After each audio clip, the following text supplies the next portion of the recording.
সকলোকে জয়গুৰু।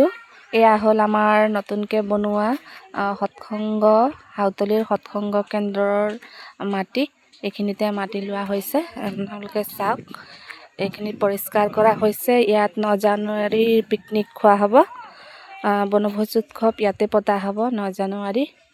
এয়া সকলোখিনি জাবৰ জোঁথৰ চাফা কৰি থোৱা হৈছে আৰু ইয়াৰ চৌপাশটো আশে পাশে মানুহো আছে, সৎসংগীসকল আছে, আমাৰ গুৰু ভাইসকলে আছে। এই LP স্কুল আছে ওচৰতে আৰু LP স্কুলৰ আগফালে নতুনকৈ জগন্নাথ মন্দিৰ জগন্নাথ নাট্য মঞ্চ যিটো চৰকাৰে দিছে, এয়া নতুনকৈ বনোৱা হৈছে। উদ্বোধন হোৱা নাই এতিয়ালৈকে, ধুনীয়াকৈ বনাইছে। এয়া চাই লওক।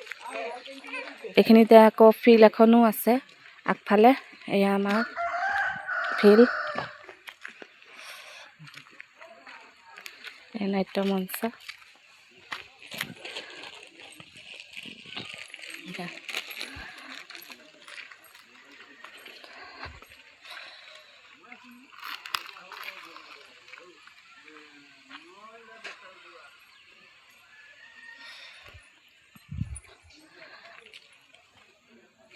বনভোজ উৎসৱ 9 জানুৱাৰীত পতা হয় আৰু ঠাকুৰে 9 জানুৱাৰীত পিকনিক খাইছিলে।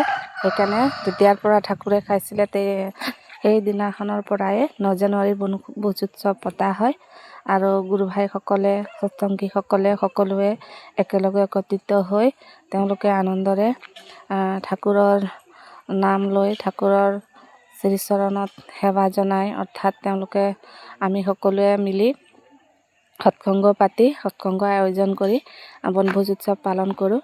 আৰু সঁচাকৈ বনভোজ উৎসৱ খাই বহুত আনন্দ লাগে, বহুত ফূৰ্তি লাগে আৰু সকলোৱে যাতে একেলগে মিলি আমি আনন্দ উৎসৱ কৰিব পাৰোঁ।